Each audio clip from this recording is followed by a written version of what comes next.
Hello there, good evening, good evening. Let me welcome you to Mike at Night. Let me apologize. Let me tell you, every time we do all these tests come through and they somehow or the other they work well when we're doing the test, but when we go live, that's a whole different story by itself. But what can come in, we're going to have a good program. Those on Facebook just not working tonight. So I've shared it from YouTube. So you might need to go to YouTube to watch it, or you watch it here. But we do not have the kind of interaction I suspect. But you could have the interaction if you go on the YouTube and you post it, etc. All right. So that's where we at. So what can come in? We're talking tonight about some subtle signs that people have in relationships that predicts their breakup. That is something that is very interesting that I want everybody to hear, because I think we need to be able to know what is it that's happening in our relationship. Because some people get really surprised in their relationship. They get hit or broadsided, as some people say. They get broadsided that the relationship ended, they didn't expect it to end, etc. But that is life. That is life. Alright, so share the live, tell somebody that we are on, and let them join us for this program, so that you could be able to gain some sort of blessing out of today's program. Alright, I'll show it my partner Hodge calling. Hodge, we're supposed to be on YouTube. The Facebook just not working tonight. Yeah, I hope you got me there. It's supposed to be shared on from YouTube onto the Facebook page, so you should be seeing it. Okay, Hodge? Okay, thank you. Nicely. Thank you. So it should be on the Facebook page, shared from YouTube, or your people just go straight to YouTube and follow it. Alright? Okay. Nicely. That's Hodge. Hodge, anytime we don't show up at a certain time, Hodge comes on, man. He logs in there one time. I appreciate that so much. Alright. So where's everybody now? He logs in there one time. Let me get this out. Okay, so if you all are there with me, if you're on YouTube, what I suggest that you do is to press YouTube subscribe, so that whenever we go live, that you are aware that we are live. Tell your friends that we are on YouTube. Facebook just not doing it tonight for some reason. Facebook misbehaving itself. Alright, so we're talking about 4 things, and we're going to make this and I'm really taking it from an article of psychologists. That is, the psychologist or the person writing it is Mark Travers, and it is a 2025 article, February 24th to be exact. And he's saying that there are some subtle relationship patterns that leads to breakup, that you could predict that the relationship is going to break up. And that's where we're going to take it for this evening. Alright? And so let's see if we could help you as we're going along now. As I said, just tell your friends that we are on YouTube. Just tell them press the YouTube icon, so that it will be able to start showing the picture, because probably my picture is on it still, but you have to press it in order for people to get on. Alright? So, here we go. According to Mark is saying that many times there's no cheating, there's no screaming and shouting, and there's no big fight, but we are slowly drifting apart in the relationship, and sometimes unknowingly we are drifting apart in the relationship, and it might unravel in a silent way that you just know something is not going right in this relationship. So you watch at some of the sarcasm, you watch at some of the demeanor and the body language, the unspoken words, and you could tell this relationship is not going the way how it used to go. Well, you might be in for a surprise soon if you don't take stock that the relationship may be approaching its end, its breakup. But you can afford to avert that breakup if you keep your head on, and that's what we want you to do. All right, so let's take with number one. And what I did for some of you, my great people, what I did is that I started to put it up on the screen for you. All right, for those who come late. Number one, stone silence, or passive aggressive, or stonewalling, or withdrawal. There are some people that go into that withdrawal. They no longer talking much. They no longer saying much. You know that type that you've had in the relationship. When people get to that point, they may be at fed up stage. So you withholding yourself in the relationship, you may be sabotaging your own relationship because you are going through some stuff in your head. Not so, mister? So you are going through some financial struggles. You're not sharing it with your spouse, but you are silent. You are eroding your relationship. She doesn't know what is going on, but she wants to know. She wants to get into your head, and she asking you, is everything okay? Yes. You sure? And I tell her yes. The man may ask the woman, you are not looking yourself today. You okay? Yes. But you're going through some things. The fact that you're not sharing what you're going through, you are risking the relationship. Because resentment is going to be piled on, and you're going to have this issue where that the body language, where you're not making eye contact, you're giving short answers, the yes, no, what do you think, if you want, those sort of short answers, what demonstrate to people that all is not well, but it is eroding the connection in the person. There is a current that is running underneath. So the passive aggressive often stems from hostility issues that people have because you may have fallen out with your spouse, and having fallen out with your spouse, you have not properly addressed it, or you have addressed it and the spouse that wasn't hearing, and because you feel unheard, you now withdraw. So while the other person may have contributed in their ambivalence, you are now contributing by your withdrawal. And that's why we say some people not aware of some of the contributions that they're making. The spouse is not aware, you may not be aware.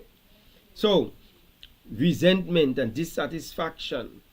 Learned avoidance is another thing that they call it. Learned avoidance. I avoid things because I have learned when I'm bothered, nobody wants to listen, so I say nothing.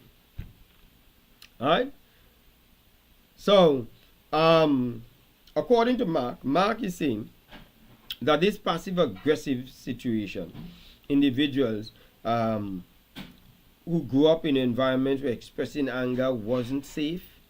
You come from a home where the parents don't want to listen to you, people don't want to hear you, and that kind of environment make you come into the relationship where you think that inside of the relationship it is not safe for you to deal with some matters. It is not safe for you to expose some of the hurt and some of the pain and some of the issues that you have, your true feelings. So you're stonewalling, you're keeping silent, but it is not doing the relationship any good.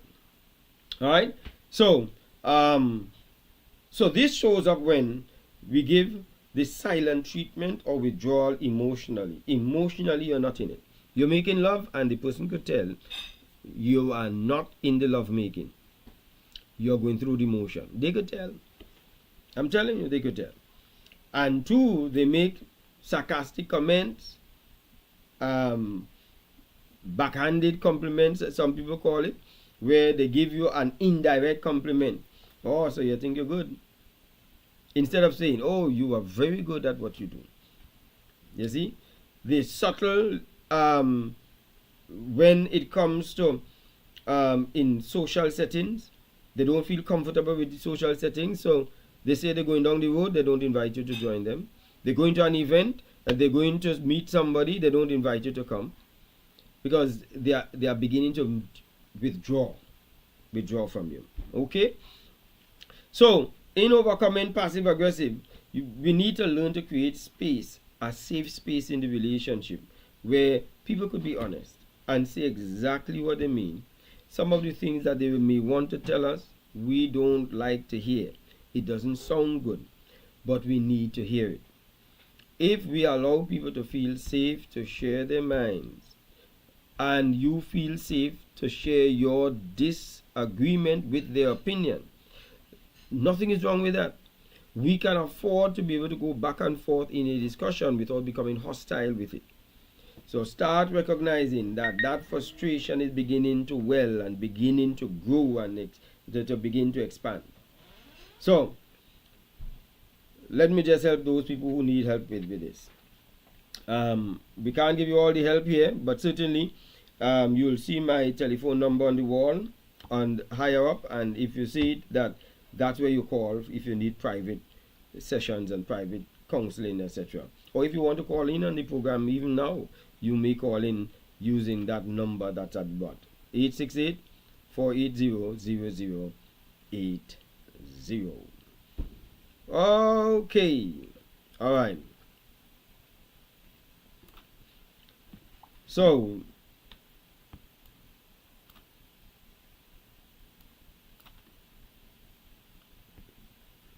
all right. Okay, let me just get rid of them. Okay. Let me make sure. Let me see if people are on. Yeah. Just tell your people join us on YouTube, please. So if you've just joining us, we apologize again. YouTube, Facebook, sorry, just not cutting it tonight for one reason or the other. I don't know, but who am I to argue? So we're talking about some of the subtle signs that relationships going through some measure of difficulty, and we said one of them happens to be that aspect of stonewalling. All right. So those on Facebook, you need to press the screen, even though it may look as though it is just a picture on Facebook. You need to press it in order to be able to join our live. Alright, I'm just sorry that I can't see all your questions and your comments, because I usually love reading your comments. Alright, so practice saying what you need directly. You might and say how you feel. So you can say, I would appreciate if you assist me with washing the dishes. Instead of sitting down and saying, I wish she or he would come and help me wash the dishes, but they're not coming and help me, and so therefore feel okay saying it, and allow your spouse to feel okay saying it. Right? So acknowledge emotions without blaming, and this is one way you could do it. I felt hurt when I gave my suggestion and you did not respond to it. I felt ignored. You could say that. Yeah? Because by saying so, you are expressing yourself but not blaming the person. You are saying how you felt. I felt. When we turn it the other way around, then it is complaining and blaming.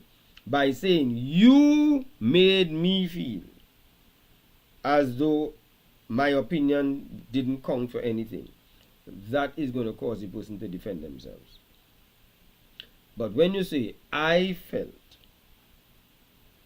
ignored when you did not respond to my opinion, you are taking ownership of your feeling without ascribing it to them. Alright? So if you're on the receiving end, encourage openness. Encourage a person to talk, encourage the person to share what they are going through. Learn to break the silence, because silence in relationships really don't help. Because even if you keep silent, people will recognize from your demeanor that you are really not happy. Okay? Alright, so let's go to number dos. The other thing that we're talking about is the tit for tat. Tit for tat is a phrase for those who might not be local. You do me something, I do you back. You hurt me, I hurt you back. That is tit for tat. And there are some patterns in relationship where, because you hurt me this morning, the person says something that makes you feel hurt. Because you did something earlier in the day, you can tell that the fact that they didn't tell you that they were going somewhere, or they didn't tell you, or they did not put out your food for you, or they did not do something that they would normally do for you, and that is not by chance, it is because as a result of the hurt that they have. Once you're operating in a relationship with a tit for tat, revenge, and if you could do something bad, I can do something worse mentality, your relationship is not going to last long. You could predict that it is going to end soon. So that is what we call scorekeeping. I am going to keep record of all your wrong. But we are very, very low in keeping record of the person's good side. Very poor in keeping record of what they are doing that is right.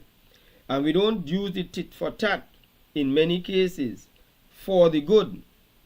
For when somebody does something lofty, we use the tit for tat whenever they do something that is negative. Because that's human being. Unless you do something to willfully change that, that's the way we come across. Okay? That is it. So, we need to work on that. We need to try to change that as much as possible. Alright, if you've just joined us, we are on YouTube, and I'm asking you to press subscribe and like in order so that you'll know when we go live on YouTube. That unfortunately we could not do the Facebook this evening for one reason or the other. For a reason that I still don't know why. Alright. So we've done the two, the tit for tat. And I want to just expand some more on the tit for tat, where they give mentally noting what a person has done. So you remember all the things from the past. So you're noting who paid for dinner the last time, and who initiated the last time you all went out, who did something for whose birthday, or who did something for the anniversary, and you didn't do it, so this time I'm not doing it either. So that snowballing of those deep feelings and the imbalance and unfairness and what's going wrong, what we're doing is just nurturing, watering, manuring, and growing negatives in the relationship. There's no need for tit for tat. Do your part in the relationship because that's the right thing to do. Right? And just keep that as a memory. Do the right thing because it's the right thing to do. So when these feelings come up, I want us to be able to put a bridge between that negative feeling and hook it up to a bridge that has a positive feeling. So tracking chores and responsibility. I did the dishes last time, so you do it this time. I'm not doing it. It's not going to help. Measuring emotional. So you tell me I love you, and you want me, every time you tell me you love me, I must say it back. So you are really trying to direct me as to how I say things, when I say things, when I may not feel like saying it at this time, but I did not say it. And then now you're saying that you told me you love me and I didn't answer.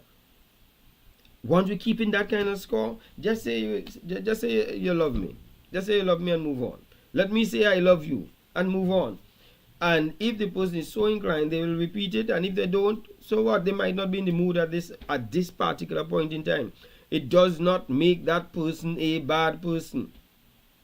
You see.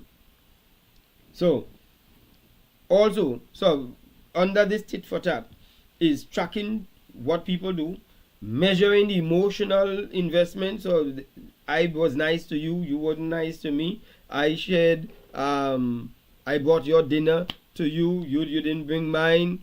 I told you I love you, you didn't tell me back. It's dangerous, really, really dangerous. And comparing acts of love. So if the person ironed your clothes, they will tell you, this person who keeps score will tell you, I ironed your clothes this morning. So, aren't you going to iron mine tonight? So, you understand what I mean, people? So, that's what we are talking about, where you are comparing your acts of love. Just do your acts of love. You decided to iron the clothes, fine. Don't make it a measurement of the person. And also, when we talk about that, so we're talking about tracking the chores, we're talking about measuring the emotional acts, measuring acts of love, and keeping tabs of apologies. Yeah, that's what some people do. I apologized last time. Now it's your turn. There are some people that actually measure the apologies. And if they felt that they apologized before, it's your turn to apologize now. It has nothing to do with whether the person did a second wrong, It has to do, it's your turn to apologize. That's bad. You don't measure apology like that. You say you're sorry because you are sorry for something that you have done. Let the person come to their own conclusion of whether they are sorry on their own. So, Mark does a 2019 study that was published in Personal Relationship Journal, and said that couples with a high exchange orientation, which means if you cheat on me, I will cheat on you. If you shout at me, I will shout back at you. If you did not do a kind thing to me, I would not do a kind thing to you. Those people, high exchange orientation, keeping score, experience, according to this study, lower intimacy on days where they had conflict. Right? So whenever there's conflict, because people could have a disagreement and a conflict and still don't disconnect intimately. But those people who have all of these scores disconnect emotionally and intimately. So when people are monitoring that give and take intensity, it intensifies the minor conflicts. Those small disagreements look big. And it also leads to overreaching weaknesses and connection and satisfaction. You're not going to be able to create satisfaction and connection and so on with that. So let's get away from the scorekeeping. They say when you prioritize giving over tracking, it increases love, it increases meaningful connection, and it increases the connection of intimacy between people, because you prioritize giving, doing, your responsibility over the score. Also, they said that voicing unmet needs clearly also helps, because what causes this stonewalling is because we have so much that is pent up. Thirdly, appreciate small gestures. Don't look for the big things. Just acknowledge whenever the person does something small. Because we ignore some of these small things. When the person did something for us, bought us a coffee, bought us a hot cup of tea, we ignore that. But when the person did not help with the groceries to bring it inside, or helped you locate something that you lost, you are very, very alert to point out what they did not do. Just appreciate the hot tea that you got. Say thank you. Appreciate this. Right? So those small gestures, don't let them go unnoticed. Focus on the big picture. That overall this person does have some fault, but they do have some good, and let's try and see how we could accentuate the good and minimize the focus on the faults. Okay? Alright. Again, For those who have joined us late, those who are on Facebook, I am sorry that we could not do the live stream on Facebook, but I'm hoping that I don't know what to say. We might have to find a new platform in order to do the transmission, because I think Facebook is overdoing it often these days. Either it's Facebook or it is the network that services the internet stream. Alright, so we dealt with tit for tat, we dealt with stonewalling, and then now we go to loss of self. Loss of self. What do I mean by loss of self? This is what loss of self is. Loss of self is that, another word that they use is enmeshment, that we get our lives so tangled up in each other that one person tends to lose who they are, because they are so much trying to please the next person, live up to their expectations, try to make sure that we measure up to them, that we're not sure if what we're doing is what we want to do. Some people lose themselves so much that they no longer. I've asked people, so what's your hobby? And they would call a hobby of something that their spouse does, that they support. And I said, but what do you like to do personally that you always wanted to do? And they had none. So that's not good. Everybody must have the individuality. You must have your friends. Your friend, there are some of your friends I would not want to be around too much. And I must be allowed to be able to not want to be with your friends, but I have my own friends. So you must have your friends, I must have my friends. Of course, we must have the respect as to how far we're going to go with friends. But we must know that the friends must not supersede the relationship. But whenever we become so enmeshed, I've seen so many people where the spouse die and they are lost because they had nothing outside of the spouse. Or the spouse leaves them and the person is in a tailspin because they don't know what to do. That's not good. So we need to work on finding self. So, and not losing touch of who we are. And don't feel guilty to have your own independent experiences. Don't feel guilty to do things that please you. But of course, don't use things to please you that disrupt the relationship, that disrupt the family. That's not going to be fair. But don't feel bad having a hobby. Don't feel bad having an engagement in some activity that you like and wanting to go.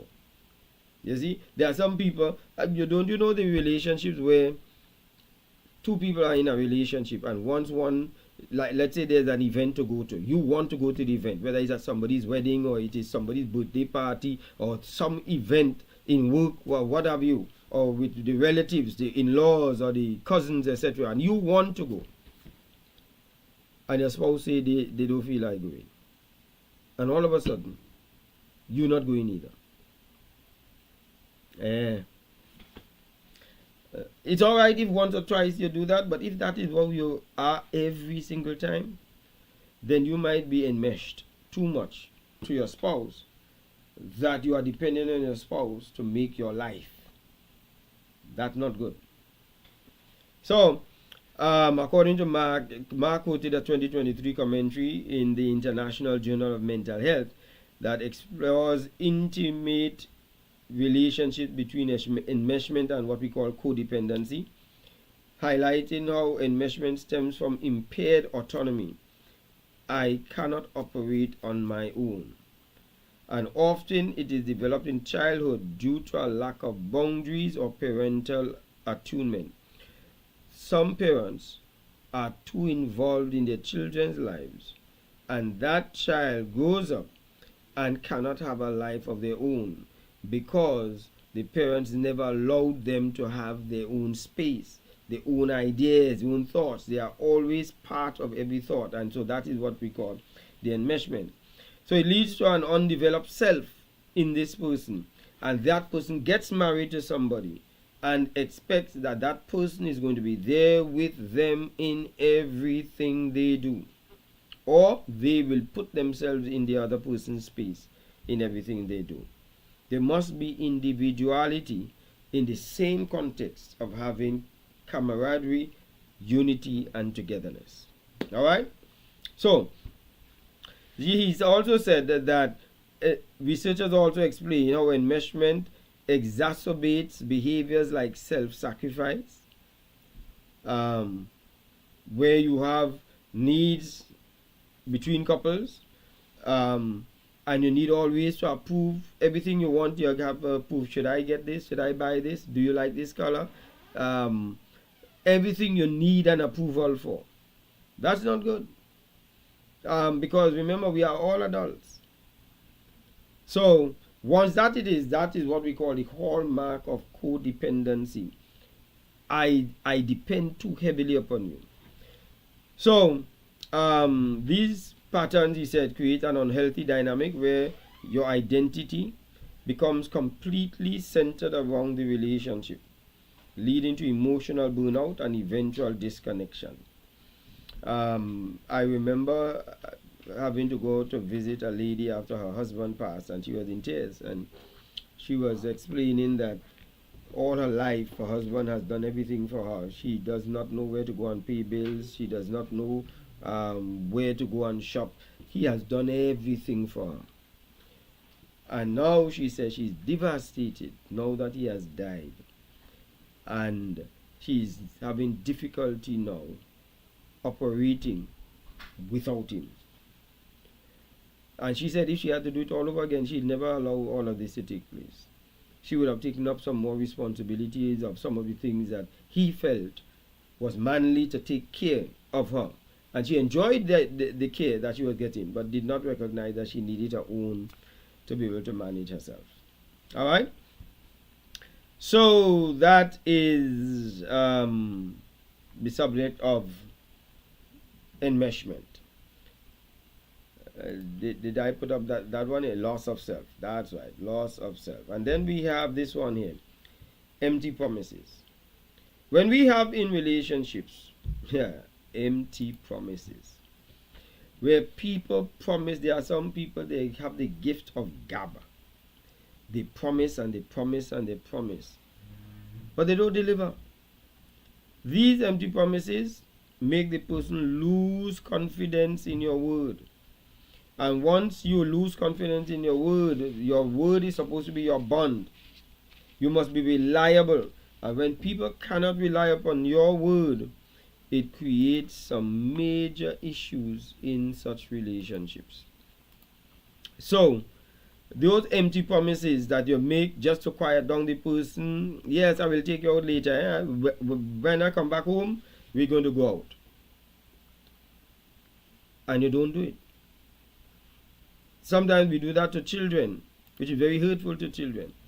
Telling children things that we do not keep and follow through on the promise. It is necessary for us to do that. So these empty promises, the damage lies in the hope that it creates, because the person has this great expectation, and sometimes it creates an excitement that you're going to take them somewhere. You're going to buy this for them. We're going to do this. And they get this great excitement. They fall from that excitement, especially the greater the promise, the more exciting the promise, and you don't keep it, is the greater the fall from that. So, researchers published in the Journal of Personality and Social Psychology say why people make promises they cannot keep. And it found that the more in love someone feels, and the more motivated they are to meet their partner's needs, the bigger the promises they tend to make. Listen to that. Let me say that again. The more in love a person is with you, the more motivated they are to meet your needs and want to meet your needs. Yes, I'll pay for it. I'll pay for it for you. But they have not checked out that they may not be capable of affording. The bigger the promises that the person intends to make because of that engagement, emotional engagement. So they make the big promises. So while the intention is good, the fall from it is also hard. So follow through with promises. The Bible says that God, if you come to the altar to make a promise, defer not to pay. That's what the Bible says. Don't miss. It is better that you don't promise God than to promise God and you don't do it. So, researchers suggest that keeping promises isn't about love or emotional motivation. It's about self-regulation skills. It's about you regulating yourself. So if you have doubts that you can keep the promise, promise it in your head. Don't tell the person, so that you don't raise the expectation, just for in case you don't follow through. And when you eventually get to do what you had promised in your head, just deliver it. Excite them, surprise them that you did it. It's better you do that than to tell them and you have to pull back on that. People who lack the ability to plan and follow through were more likely to break their promises if they genuinely meant them at the time. Let me say that again. According to researchers, people who lack the ability to plan, you don't plan, or you can't follow through, or you don't have the capacity to follow through on your promise, you are more likely to break your promise, even if you genuinely meant to keep that promise at the same time. So when you tell a child, we're going to come out of the husband and wife, boyfriend, girlfriend thing. You tell a child, if you pass exam, I'm buying you a bicycle, or buying you a motorbike, or taking you on to one of these islands, or to the United States, or what have you, and you tell them that, and then they pass, you may not have had the capacity to follow through on it. You said it because you wanted to excite them. You said it because you wanted them to go and give the exam the best shot.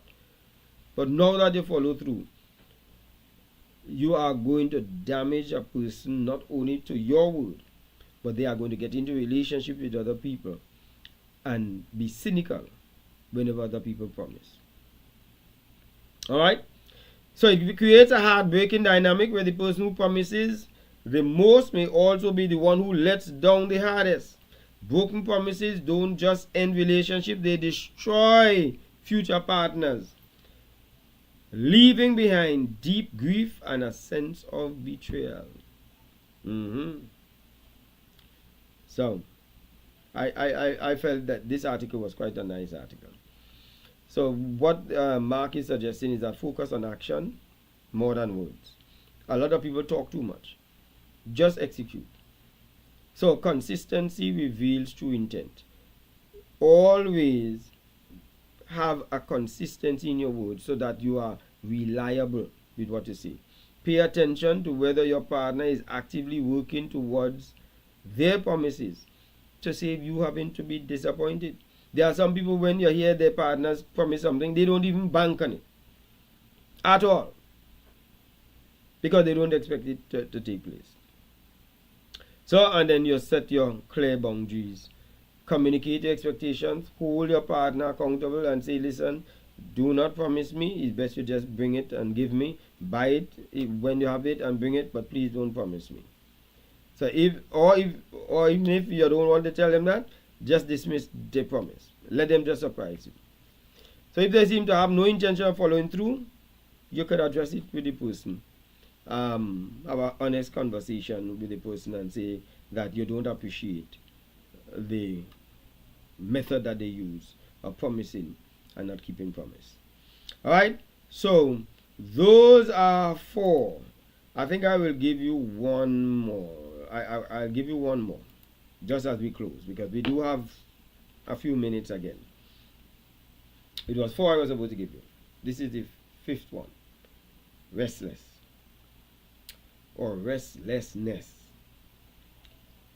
These are subtle patterns. All of these patterns are subtle patterns. Stone silence, tit for tat, loss of self, empty promises, restlessness. There are some people who it is difficult for them to be in a relationship for a protracted period of time. They get bored. They give up. The eyes set on somewhere else. The initial generation of energy is they feel nice about that. But sooner or later, especially if that relationship started off fast and furious, it is difficult for that person to keep up for too long in their relationship. They will soon want a different relationship. And that's why there are some people, they break up, and because they get so much accustomed to something new, a new relationship, a new encounter, that they depend upon that newness, the novelty of it, to trigger them again, to move them on. There are some people, if you really track them, every time you get into a relationship with somebody, sit down with the person and ask them, how long were you in the last relationship?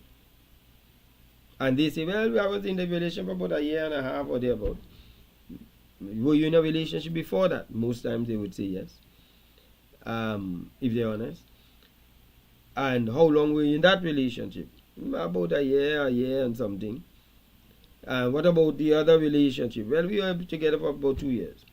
Start tracking that the person can only stay in a relationship more or less 1 to 2 years. So even if you go with that person, there may be a chance, not always it happens, that after, as you're approaching 2 years, that person is going to start giving trouble and they are going to exit and move on again. Look at the signs. We all have patterns. We all operate by habits. Habits is what makes us who we are. There are things that we do all the time, and some of it we are unconscious about. That's why a criminal, a thief, a robber watches your pattern, because he understands, or that criminal, sometimes it's a woman, understands pattern. So even in relationships we have patterns. That the last relationship that we came out of, we found fault. This is why we left it and got into this relationship. There's a high chance we are going to find fault in this one and move on again. That is what contributes to breakup. Okay, my people. So, I hope that today's program helped you all somewhat. We apologize again. If I want you to hit the subscribe button, because I want you to always be aware. We try to go on both Facebook and YouTube, but hit the subscribe button so that you will be informed as to whenever we are live. Now, I hope that Chef Kenneth Hodge was able to join us. And Hodge, I appreciate you always checking in on me whenever you see me having trouble. I hope you're able to join us on the YouTube here today. Alright, my people, so we're down to the end of today's program. It is those of you who are in Trinidad and Tobago, you know it's Carnival, you all be safe, behave all yourself. If possible, stay away from getting yourself in trouble. Okay? And I look forward to seeing you on next week Thursday, God's willing. For more on Mike at Night, I'm Michael Stewart. If you need private counseling, hit me up, 868-480-0080. 868-480-0080. Do not let your relationship go into tittering and to petering out because you did not get the help you need. Don't wait until it is too late. And then, when things have become chronic, expect miracles in counseling. Get the help early. I'm Michael Stewart.